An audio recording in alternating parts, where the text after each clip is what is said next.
Hey guys, Joe Miles here with Osseo Gear. This is the Mission Whitetail podcast. We're going to be doing a deep dive into what it truly takes to kill these mature bucks. We're going to step outside the box and look at the why for gear, tactics, training, and more importantly, the mindset from over 35 years of chasing these magnificent animals all over North America. Thank you for following along and welcome to Mission Whitetail.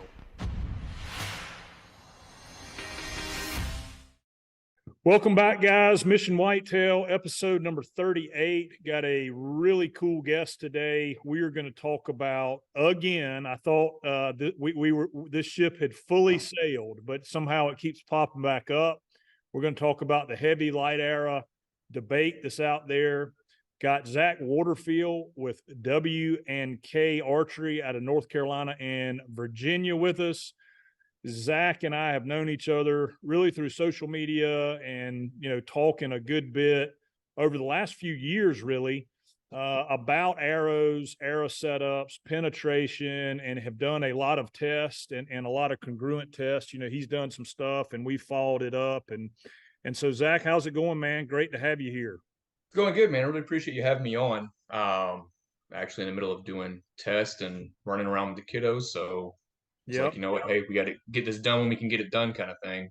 That's right. And it's Labor Day. So I really appreciate you taking time away from a day off to hop on the podcast. So we greatly appreciate that. And guys, just to reiterate my point, Zach has been doing testing and, run archery shop and really gone down the rabbit hole with arrows. And if you can see the screen behind him here, he's got about 10 recurve bows sitting there, and he's just let's see, Dr. Ed Ashby full reports. Yes. Oh, yeah. So he's read the Ashby report from front to back. Oh, yeah. And we're not here to bash that at all, but the thing is to educate yourself, right? Yes, absolutely. That's the thing is to educate yourself and not just follow somebody randomly that doesn't have the credentials that you're looking for. If you're interested in shooting elephant in Africa, then you need to be following somebody that has shot a lot of elephant with bows in Africa. If you're interested in shooting whitetail deer with your bow and arrow, you need to follow somebody that's been shooting a lot of whitetail deer over the years. So that's the point. But always we like to dive right in. So, Zach, tell us your perspective on the whole heavy versus light arrow debate, if you will.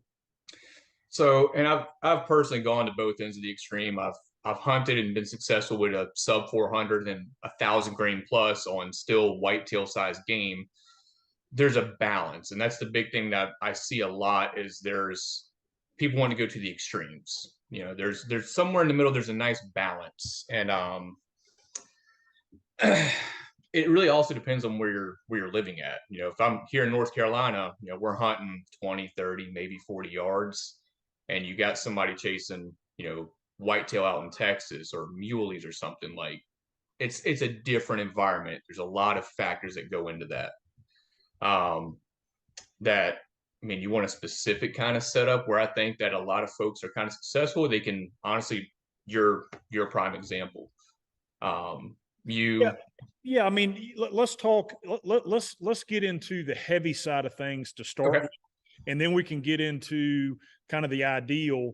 But it came online, and I don't mind mentioning him because I think he's done some good stuff for archery. Mm-hmm. The Ranch Fairy, and I think he's done some good stuff as far as tuning, learning your equipment. From a whitetail hunting perspective, I think it's that real heavy, extreme heavy stuff has kind of steered people the wrong way. That's my personal opinion. But let's talk 650 grain plus arrows, advantages and disadvantages. What are your thoughts there?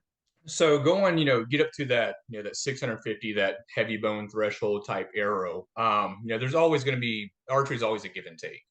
And you get up to there, that 650 grains, some of the benefits there, you're shooting a heavier arrow out of the same bow, and you're getting a little bit more energy out of that bow by doing so. It's making the bow a little bit more efficient.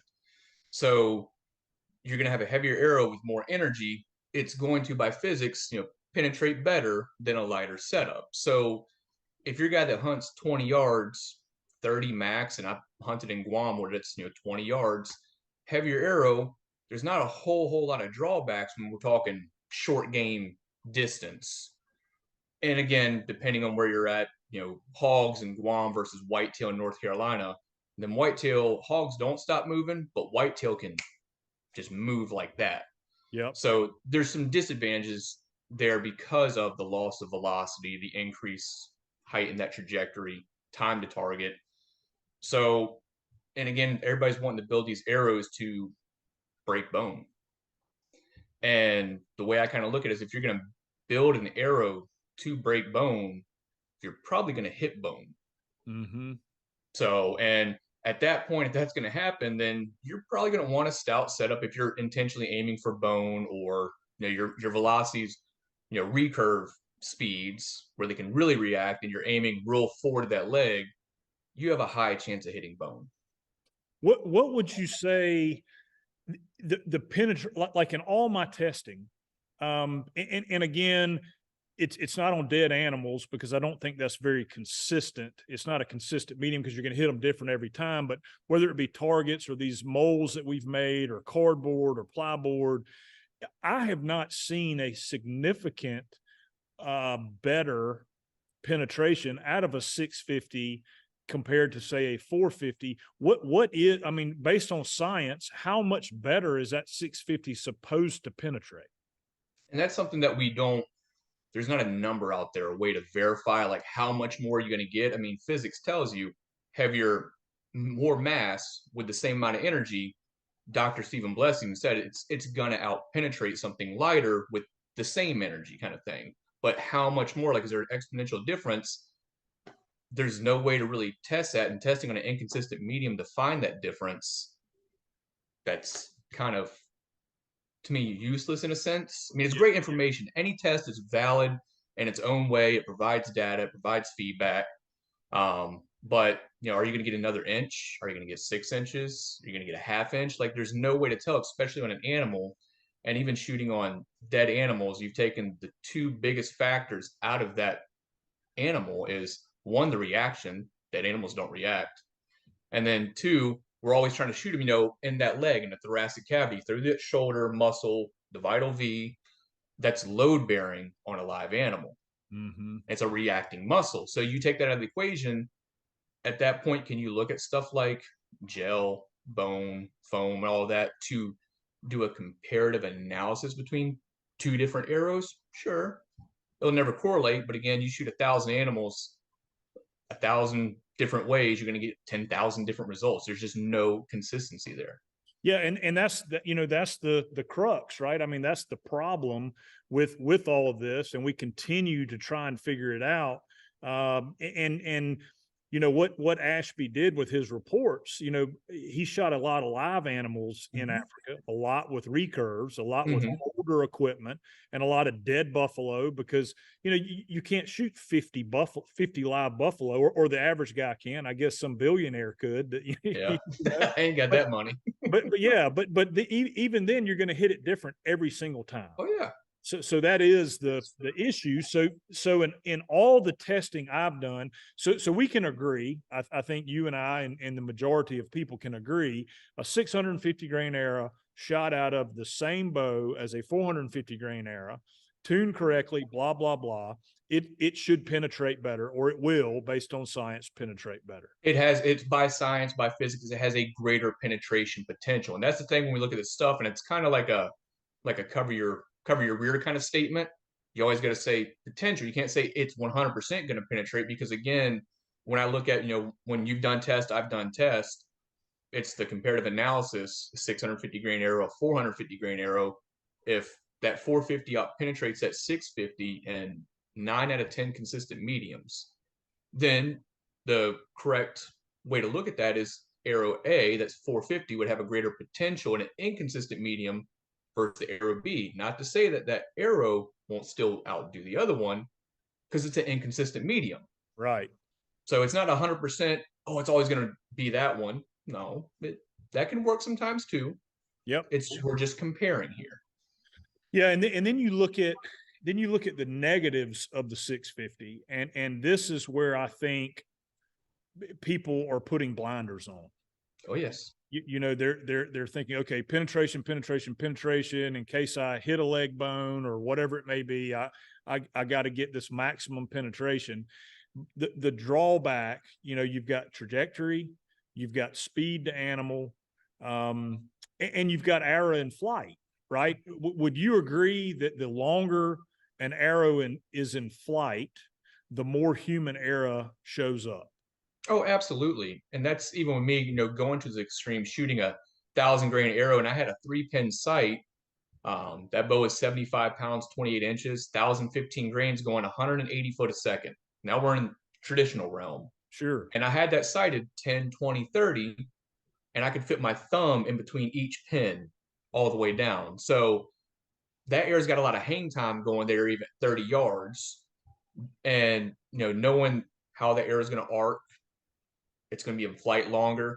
You have a lot higher chance of completely missing that animal, or that animal just turning and looking and going, nope. Especially whitetail. I know the big thing here is whitetail. Like hogs, different ball game. Different animal for sure. Different That's what we're focusing on is whitetail, because you know, a lot of times if guys aren't in food plots or on field edges, you know, they're in the timber, and you've got to shoot over and under limbs.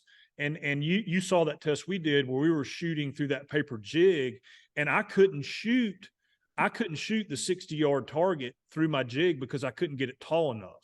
No, I couldn't get it high enough for the arc. So, you know, not that we're going to be slinging arrows at deer 60 yards in the timber, but you know, even 40 yards was extreme. The difference at 40 yards. So you've got the trajectory factor, which is a positive towards the lighter arrow. You've got time to target. Now, a lot of guys argue you're not going to outrun the springing or the dropping of a whitetail, and I get that, but inches matter in our sport. Oh, yes. So and that's the thing. Go ahead. I'm sorry. So, and that's the thing that even let's say we're sticking to 40 and under and we're in the timbers again, a 450 versus 650. Is there a huge paramount difference between a 450 and a 650 out to say 30 yards? Not really. 40, we're starting to see that difference really show up. But again, you're in the timbers, it's starting to get low light.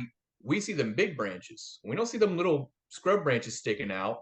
So you think you got a clear lane from something that you can't, remember you've been sitting and stand all day, and you're looking and you take that shot. If you don't have that flat trajectory or as flat as you can get it, you're kind of putting yourself at a disadvantage, to a degree.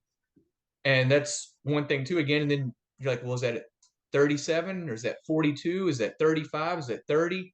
That you get up heavy enough, you drop that velocity down enough, say short draw length or low poundage, you don't have a lot of velocity to begin with, that you're really putting yourself at a disadvantage to now misjudge that animal completely, especially a whitetail, because their reaction time is so fast and we're never going to beat it. We hear those arguments and we agree, we get it, you're not going to beat it. But you can still try to stack things in your favor so that if you are, it's always the Indian, not the arrow. If you're off a little bit, that little bit of velocity, that, reduced mass per se, can actually make or break the shot for you. Of course. I mean, if it gets there, an inch, if you will, faster, a heavier arrow, that can be the difference in killing him or not killing. Oh, high lung versus center punch. Yeah, without a doubt. So you've got the trajectory on your side, you've got the speed to animal on your side, the arrow is in flight a shorter amount of time. So human error, which is every single shot, human error is a factor. It's not going to show up as much. So in essence, in a hunting situation, you're going to be far more accurate with a 450 than you are with a 650.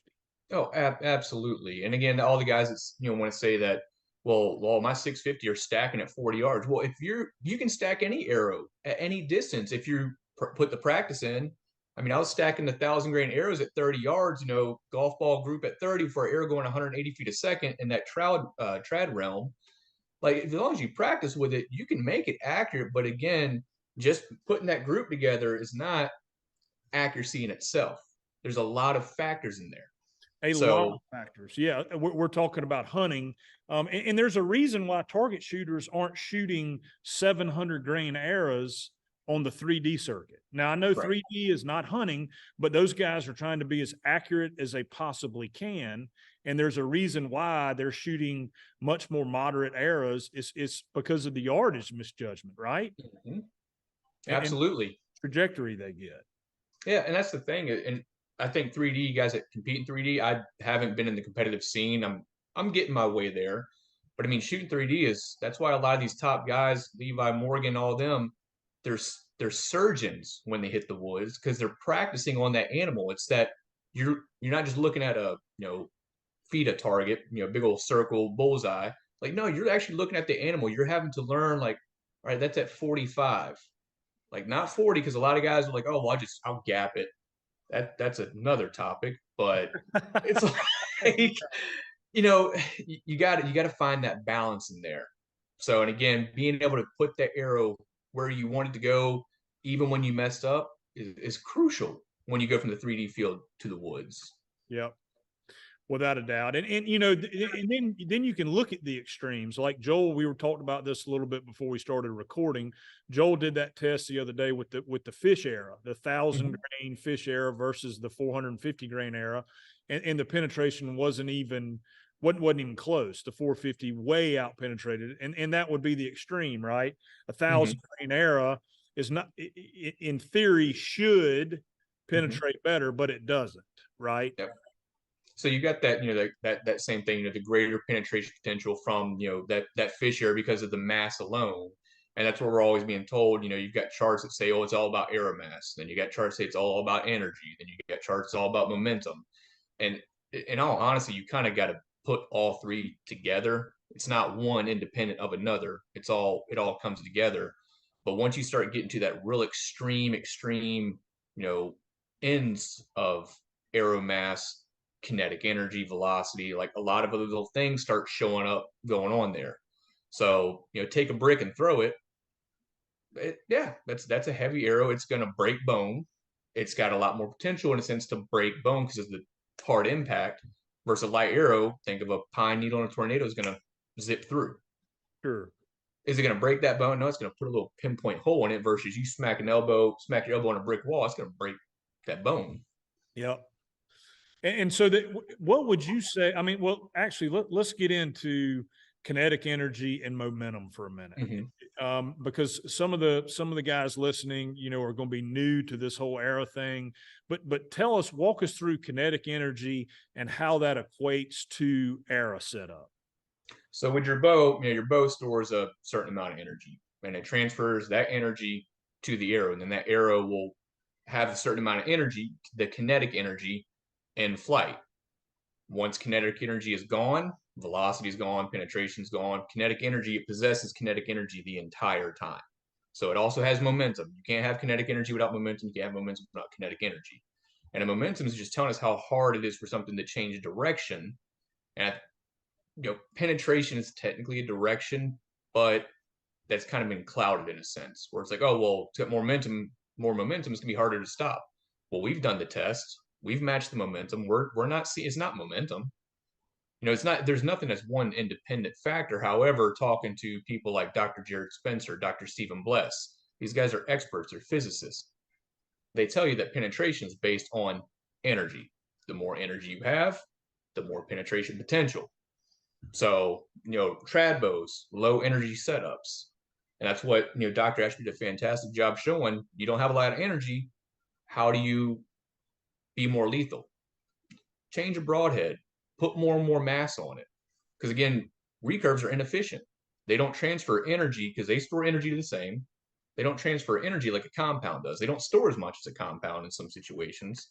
So you're going to get more out of that compound because if it was momentum and mass and those things would be all we ever need to hunt with. They'd be out penetrating your setup every single time. Right. We don't see that. You're not going to see that. So you want to increase your energy. When you add mass to any bow, you get a little bit more energy out. It makes the bow more efficient. So that's why, they say, oh, well, you've increased the momentum. Well, you can't give a bow doesn't make momentum. A bow is a kinetic energy device, a spring. Right. It stores energy, it transfers energy. It doesn't go, oh, I can store 0.7 momentum and transfer 0.5. I don't work that way. Yep. So it's energy. It's a combination of momentum, kinetic energy, and you have to find the fine line for what you're hunting and what you're wanting to accomplish. Absolutely. Because physics will tell you, when you match momentum, so you have two different arrows and they have the same momentum. Well, one of them is going to have a whole lot more energy than the other one because that's built off of velocity. And Ashby has talked to about, you build momentum via mass or you can build momentum via velocity. So you can do it one of two ways: increase your draw weight or change your bow, or increase your arrow mass. You're going to get more energy out of that bow. But they look at it, well, you're increasing your momentum. Well, you are, but you're missing. You're also increasing your energy. You're increasing your energy, and again increasing your mass. You're going to reduce your velocity. So that time to target, that flight, the trajectory, all of that comes back in. Yeah. So you can. I've got a 1900 grain arrow down in the shop, and dude, shoot that with a compound. See that bow kicking back in your face is crazy. I'm trying to get the 22,000 to 2,500 just because arrow. Because I've also got a older low poundage bow. I'm curious if we can get to the point where having too much arrow mass is a bad thing, where you start seeing string derailment, cables breaking, strings breaking, because that's a lot of mass to get going forward. Oh, absolutely right. Yeah, and I'm sure there is. Just like if you go the other way, if you get down, and I don't know if you've tested these, but you get down to IBO weights, that are just extreme light arrows. What in your testing, what have you found is too fast or too light?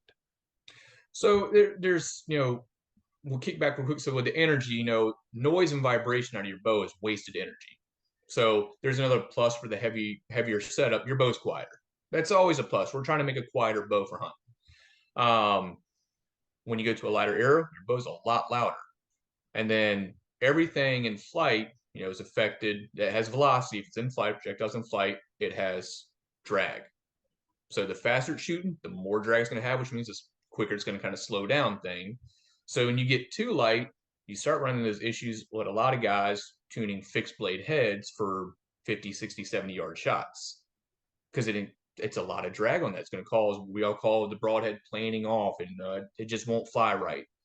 Well, a lot of guys that went to a heavy arrow because, well, I shot fixed blades, but they were just all over the place because you're too fast. You are. And they go to a heavy arrow. I'm like, oh, wow, look how much better they're flying. Well, you slowed them down. Yeah. They're going to have less drag. They're going to behave a little bit better. But going too light, at the same token, I'm not big on the super light IBO for hunting in a sense, because again, your bow's going to be loud. But also just from a shop standpoint, you shoot a very light arrow, and especially in a compound bow, over and over. It's very violent on your cams, your limbs. It's not going to blow up on you right away, but shoot an IBO arrow or go below that and just shoot 100 arrows a day, you're going to go through strings. You may fracture a limb, your cams. Like, it's a very violent motion, that bow going off when you don't have a whole lot of mass, which is why dry fire, we know, blows nowadays will either derail, snap, cams bend, limbs. It's you just don't know. Yeah. What would you say? Let's talk about threshold here. What would you say is too light, too fast? And let's equate that to whitetail again. Okay. So what would you say is too light, too fast? That one again, your distance is a big factor in determining light, like how light, how fast you kind of want to be. But I look at it also from a tuning perspective at the same time. Too fast, harder to tune. But for whitetail, I mean, honestly, you can't be fast enough. We're trying our best to beat that reaction. We're never going to do it. Can't do it with crossbows, and those are cooking. But we're trying to get that speed up there. And I know a lot of the magic numbers around that 280 foot a second. And from what I've found with a bunch of my different setups, that 260 to 280 range is a really more like 260 to 270 is a real forgiving velocity. 250, you can kind of go a little slower. At 270 to 280, most of your main store fixed blade broadheads like a Muzzy and all that, they'll behave pretty well. You get above that 290 realm, you start having some tuning issues. So to get that happy medium, I'd say for the guys that hunt North Carolina or the guys that hunt Montana, if you can get in that 250, and that's at the low end, and again, those are the folks that are probably shooting only 20 yards, I'm fine with that. But 250 to 280 range, it really kind of tends to work well in that whitetail distance for most guys out to 40. You started getting slower than that. And again, we know guys are successful every year with it. Guys are successful with that every single year. Yes.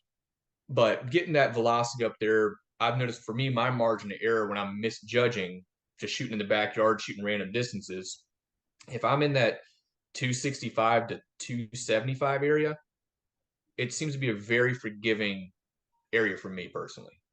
Gotcha. So I'm like, I can misjudge a little bit. I'm like, man, I'm still stacking them. Like, this is awesome. And I've shot 235 with compounds and heavier stuff, and I misjudged a little bit. And I'm like, man, like, I'm just wearing myself out here. So 250 is kind of, you wouldn't want to go much slower than that. And you know, like I shoot like 295, 300, but I'm shooting a mechanical head. And the reason for that is because I can shoot the same pin from 0 to 30. And accuracy always wins. Yeah, and I don't have to think then, right? I get in the stand, I range a tree 30 yards. If he's inside that tree, I don't have to think. I'm top pin all the way, good to go. And that's controllable. What I have found, it's controllable for my setup, you know, which is a 475 grain era mechanical head. What I have found is when you start getting north of that 305, even with a mechanical head. Now I know there's guys like Tim Gillingham and some of these guys that are shooting 320 and perfect form. Oh yeah. Oh yeah. All that. But for me personally, hunting situations, when you start getting north of 300, 305, and you're having to torque your bow to shoot around limbs and bend, and you don't have perfect form, which we don't when we hunt, we don't have perfect form, then things start getting a little squirrely. Has that been your experience? I've definitely seen that. And then my my shop partner Levi Cruz, you know, he's a 31-inch draw length. At one point, he had an Obsession Huracan, like 73 pounds or something, with that long draw, and just screaming fast. And even with a mechanical broadhead, you start getting out past like that 20, 30 yard mark. Even a very aerodynamic mechanical just wouldn't behave because of that velocity being upwards of that 300 foot a second. And that's why, you know, we crossbow guys have a lot of issues with the fixed blade heads because they're, what are they shooting now? 400, 500 foot a second. Like with a 12-inch arrow. With a 12-inch arrow, I'm like, oh my goodness. That's nuts. It's nuts for sure.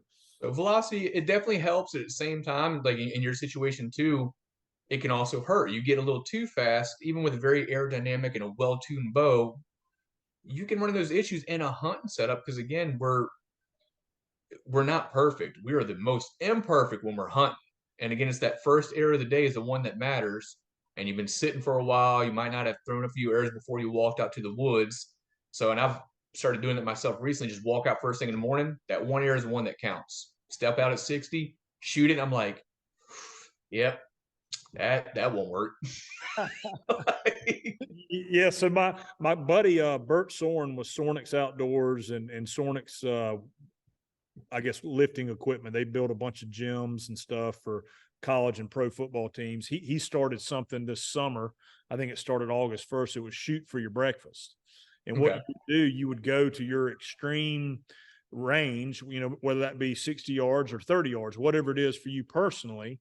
And you'd have a 6-inch circle and you would get one shot, you know, your cold bore right out of the bed, go out like you're hunting. And you'd shoot that first arrow. And if you didn't hit that 6-inch circle, you didn't get your breakfast that morning. So it was shoot for you. It was a really cool movement. We got involved with it. A lot of guys were doing it, and very, very true, right? You kind of penalize yourself. So it's a mental game, and that is the most important, right? That first cold bore shot, because that's hunting. I say that's the dawn of hunting right there. You if you weren't a good hunter, you better been a good gatherer. Like you better make that air that you better go shoot your breakfast because you don't shoot your breakfast. Yep. Yeah, hey, we all like berries, Yeah, but I yeah, mean that's right. a You got salad for breakfast, I'd rather have no yeah, need some meat. yeah, bacon, buddy, bacon. I Yeah. want bacon. So, what would you say for guys that are kind of thinking about this and want to run the rabbit hole? I mean, I think it's useful for guys to read the Ashby report. I Absolutely. important to do that. I think it's important to watch what the Ranch Fairy does. We give him a lot of grief, but he's done a lot for the sport, especially on the arrow tuning and tuning and making sure your stuff's flying correctly before you go afield. I think that's important, and kudos to him for doing that. But what would you say for guys that want the ideal whitetail arrow setup? And let's just maybe we can touch on broadheads here in a minute, but let's talk just arrow weights and arrow speeds. Where would you put them? If I'm a new client coming into you to your bow shop with all the testing you've done, all the data you've got, where would you put me? I'm hunting whitetail deer. I'm shooting from 50 yards and in, and I'm going to be hunting whitetail from South Carolina, North Carolina, all the way out to Illinois. I've got my 1 year rut trip. Where would you set me up? So I'm a bit of a different beast in myself too, the way I look at building stuff. And I'm going to, give you a mass in a second, but the way I look at it is like, definitely from the Ashby reports, building on that structural integrity. But for what you're trying to do, I'm not going to build buffalo integrity to go hunt a whitetail. Like you got to find that balance. But for most guys that come to my shop, that want to hunt that 40 and under, I look at getting them good premium components, arrows, everything, getting them, really set up to be as efficient as possible from the archer standpoint, not the bow hunt standpoint, the archer standpoint. And typically I'll run most folks a 50 grain, ethics insert or brass insert, whatever. Yep. Most folks are going to be around that 300 spine arrow for hunting setup. You use whatever kind of fletching you want to use thing. 125 grain point puts most people in that 425 to 475 realm. Yep. And that's good componentry. That's good heads, good arrows. The weight just kind of falls where it falls in that 425 to 475 range, and it's extremely forgiving. It's very successful. I know you're right up there at that upper the 475, and when you have a longer draw length, you're going to have a little bit more mass because that arrow is not cut as short. Sure. So with me 27 and a half, 28 inch draw, I can shorten up a little bit. But that puts a lot of people's velocity for, I think more the average nowadays is that 60 pounds, 28 inch draw for, younger males, shorter males, the average newer bow hunter. I've seen them around that 28 inch draw length, 27 and a half. And then poundage wise, I start most people actually to learn at 40, Yep. most guys at 40, and they can get to 50 pretty quickly. And then 60 is, cake after that. But that puts people's velocity in that 250 to 280 realm with that 425 to 475 arrow. So it's like that nice little balance for whitetail. Yep. And yeah, it's really where it just kind of ends up thing, just building. And it seems like we as a bow hunting society or archery society, every 5 or 6 years, or maybe it's every 10, we all of a sudden we reinvent the wheel. I'm sure we've gone through this extreme heavy stuff for the last 7-8 years. I bet you the light stuff is coming, and it's going to come full circle, and it's going to get extreme on the light. You're going to see guys shooting 380 grain a total setup and arguing that that's the best thing since sliced bread, blah, blah, blah. It's just amazing how, we run that gamut and everybody goes out and tests and changes to that. And then voila, we're right back to that 450 to 490 grain setup with 60 to 70 pound draw weights. It comes back to that, happy medium where everything is covered. And I think that's what it is. It's just history in general. We'll find a older piece of literature, an older way guys used to do things because oh, I'm having nothing but issues. I can't penetrate a deer. And I'll go talk to one of the old timers that was shooting the aluminum arrows and the muzzy broadheads, and well, he never had an issue with it pass through, and he had a much slower bow. So oh, it's got to be a heavier arrow. Well, a lot of the guys back then, it's like saying going out shoot your breakfast kind of thing. That's what it was for them. Yeah. Like they had to go make it count. So again, it didn't matter what you put in their hand. Like Levi Morgan, no matter what you put in his hand, he's gonna get the job done. Right. It's like, but then they'll find that older information out there and go, oh well, let me try that. And my biggest thing is it doesn't matter if it comes, from me, from you, from Joel, Levi, Ranch Ray. It doesn't matter. Trust but verify. You know, 100%. take a little bit from everybody. A little bit from everybody. Build your own toolbox for your own success. That's always my biggest piece of advice. Just don't take what I say for granted, for the gospel. Go verify it. Well, that didn't work for me. Then don't do it. Right. Confidence is such a big part of it. Absolutely. I know Michael Waddell even said that too. Confidence kills, and it does. Accuracy always wins. Confidence kills, and that's my big thing when I'm teaching people. The more confident they are in their abilities, the more successful they're going to be when they screw a broadhead on and go try to take a critter. Yeah. Just it is what it is. Yeah, and if you are so fixated on penetration, then you want to go a little bit heavier of an arrow. But personally, shooting whitetail, I think that's a mistake. A whitetail deer with a well positioned arrow, they're not super hard to kill, right? No. They're tough animals, but that lung area is big. And you need to be able to put one in that lung area and double lung them, and they're going to die quickly. Oh, absolutely. And that's the thing that, again, going to that, if penetration is the game here, I mean, that recurve, traditional stuff, why do a lot of guys use a heavier setup? Because, again, you don't have that energy. It comes back to that energy. You're not going to get a whole lot of penetration, which is why a trad's not going to out-penetrate a compound. It's by design. So adding a little bit of mass. Like, do I shoot above that 500 grain mark for the recurve stuff? Yes, but I'm only shooting the 20. It makes the bow quiet, and it kind of one of the things that the arrow weight ended up where it was because I built for structural integrity, and it fell in that realm. But with modern equipment, we've got more than enough energy, and that's why people don't think it's energy. Like, well, why are guys on TV still only getting 6 inches in a whitetail? Well, it's a living creature. You can't 100% say how it's going to react. And you take a hard quartering away shot, that animal reacts a little bit. That arrow could have impacted just a little bit funny. Just robs it of energy, robs it of that penetration potential. Absolutely. Like, so, I don't think we need to go excessive with modern equipment for penetration reasons on whitetail. Africa, different ballgame. Different animal. Yep. Different animal. What if a guy was really wanting to get into this? Follow you on Facebook, follow you on Instagram, follow Joel. What are some other resources or books or materials or people you follow? Where guys can really see how things are from a data perspective, a testing perspective. Are there some tools out there guys could look into to really go down the rabbit hole? Because, like you and I, it's a lot of fun to do this test, so are there some things out there you would recommend guys pick up and look at?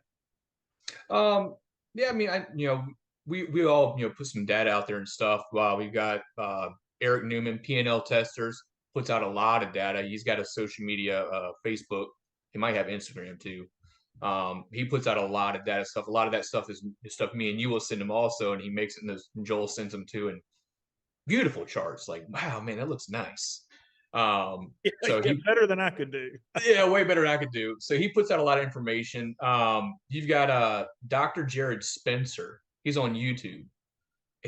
He's read the reports himself too, so he actually gives you that physics understanding of stuff. So if you really want to nerd out, a lot of that still goes over my head. I'm like, wait, what? But again, he's a physics professor. This is his bread and butter. Like, I'm looking at your whitetail wall. Like, I mean, I've got a couple, they're not here. But I'm like, again, like whitetail is your thing. Like physics is Jared's thing. Sure. Like we just like testing stuff. But as far as like data information, I mean the ASHRAE reports, there's great information in there. Again, always trust but verify, take a little bit of here and there. Joel puts out a lot of social media posts of that man will test anything, go take a cabinet door out of his kitchen and go shoot it just because Sure. somebody wanted to know will it work. Well, okay. And he's got, Joel Maxfield is who we're talking about here, Yep. guys. Works with Matthews, and he's got millions of dollars of equipment, through Matthews to test this stuff. Zach, what you and I are doing are quote unquote backyard test, and Yep. and it's a lot of fun. But Joel has actual, equipment that really he can do some high end testing. And I know all of y'all are part of that. What is it? High energy. Yep. High The energy bow hunting yep, Facebook group. Facebook group. So guys, if Yep. if you join that, join these heavy air groups, see what those guys are saying, and keep as open a mind as you can. And I think that's the key, man, is to not check your ego a little bit and Uh, listen to what everybody's got to say, and then exactly what you said: trust but verify. Go out and do your own testing.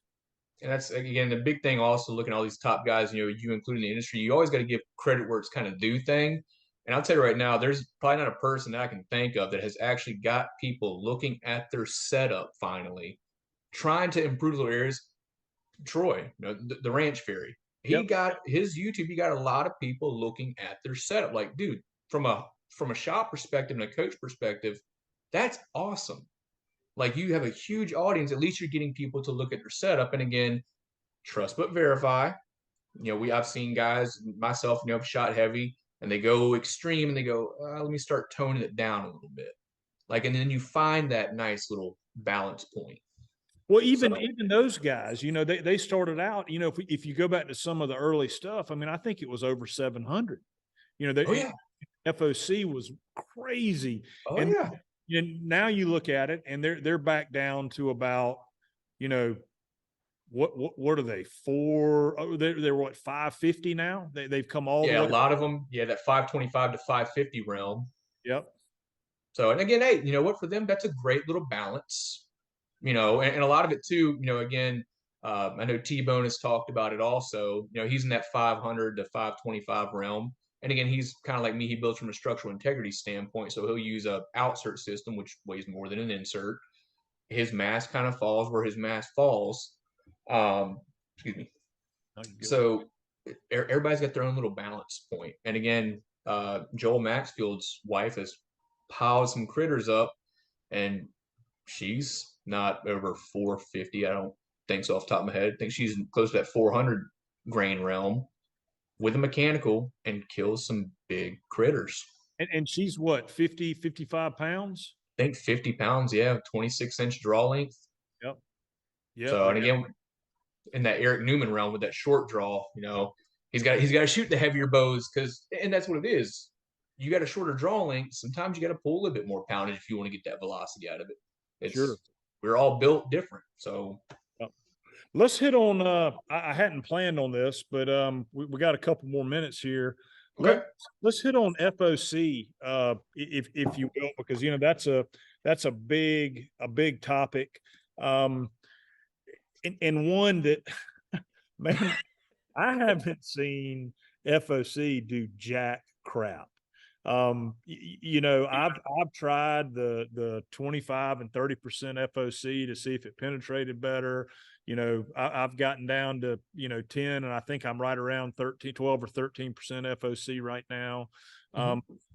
Walk us through your understanding of front of center. Walk us through that real quick. Guys, if you're listening, you can't see Zach smiling right now, but he's going to grin from ear to ear. So we're going to let him go here on FOC real quick. So FOC or center pressure is something that long before a lot of the trad archers, they looked at FOC, increasing their FOC. Man, my penetration increased, my accuracy got better. And I'll start with two. Dr. Ashby did it. It's all in his reports about FOC, getting that higher FOC and how penetration increased and stuff was more forgiving. And again, it will be in a sense because as you're increasing your FOC, typically you're adding more tip weight. Yep. So that's adding more mass. So again, more mass, same energy. You would think, oh, well, it's because I increased FOC, which in a trad bow that shoots doesn't have that center shot power stroke going on it. The archer's paradox. You're breaking the air down, making it more forgiving. And as far as for penetration, Dr. Ashby, it's in a report, says you want to see what FOC does for penetration, build two arrows, shoot them in the foam. The one with more FOC is going to out penetrate, shoot them. And it's in the report, shoot them in the foam. And I've never seen FOC increase penetration when it's the same mass. Yeah. So again, if it's heavier with more FOC, yeah, it's physics. Right. But the big thing with FOC is flight stability, flight forgiveness, broadhead. So again, are you going to see a huge difference between 10 and 12% FOC? No. 10 and 15? Maybe a little bit if you start increasing that distance 50, 60, 70. 8% and 20% with a big fixed head, you probably are going to see a big difference at distance because understanding your center of pressure and your FOC, you're increasing that front of center, that air is not going to want to plane off as much. So you need less fletching in the rear to accurately control what's going on. NASA has a bunch of paperwork about center pressure, and Daryl Barnett, the Rocket Man, talks about center pressure and FOC and why, again, increasing that tip weight makes things fly a little bit better. So from a flight standpoint, I'm all on board with getting that FOC up a little bit because most time, again, you're increasing that tip weight or you're changing to a better insert or an outsert component, which is good. It's always a plus there. But I even 10 to 15% FOC within that whitetail distance, I've never seen a significant flight difference between same mass, different FOC, same broadhead. I haven't seen a big difference there.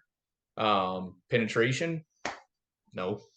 Yeah, and that's just it. I mean, if you take two arrows, one of them has 30% FOC, you make it 30% FOC. The other arrow has 15% FOC, but they total arrow weight is the same, and you shoot them into different mediums.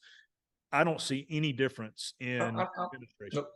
I don't either. And again, you will, in a sense, from like a trad standpoint, because again, overcoming that paradox, that arrow is still oscillating and moving in flight.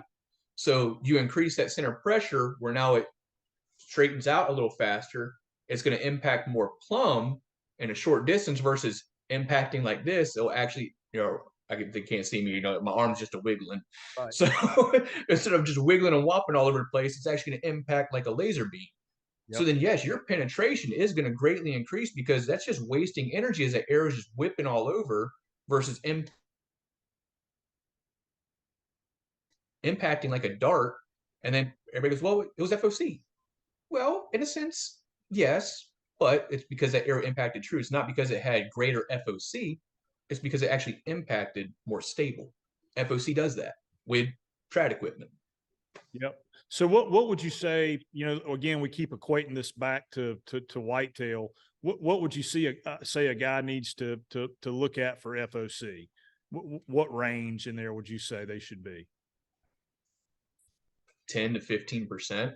And with most stuff that comes with arrows are going, to a brass insert or a titanium, something a little heavier than just a little 14 grain aluminum insert. Yep. You're going to be in that 10 to 15% FOC realm. Yep. So, and again, if you're shooting mechanicals, you're probably never going to see a flight difference. If you're shooting fixed at distance, past 50, you'll see a little bit of difference. So again, if you're getting that 15 to 20 realm, hey, there's never a drawback in a sense as long as you're not losing anything. You're just changing out your componentry, you're keeping your mass the same, but you're getting 20% versus 10. Then, hey, at distance, yeah, that 20 is going to be a little bit more forgiving with that fixed head versus the 10%. Right. So especially in the wide open, in the timbers, you don't get a whole lot of wind and stuff through it. Yeah, 10 to 15% personally. Yep. Opinion. That in all my testing, that same thing. Yeah. And so to kind of conclude here, man, I once again really appreciate you taking Labor Day to sit down with us for a little bit, and we'll have to do this again, and maybe we'll get into broadheads next time. I know that's a hot topic, and we can definitely Oh get yeah. into that next time. But in conclusion, and correct me here if I'm wrong, but total arrow weight, again, whitetail hunting. This is the Mission Whitetail podcast, so it's all whitetail. Whitetail hunting around 450 grain arrow, total arrow weight, give or take, up to 490 down to 430 or 450. Let's just say that. Yep. Speed wise, that 280 is a great speed to be, and then FOC of your arrows, that 10 to 15% FOC. Would you say that's all those would be the ideal whitetail setup?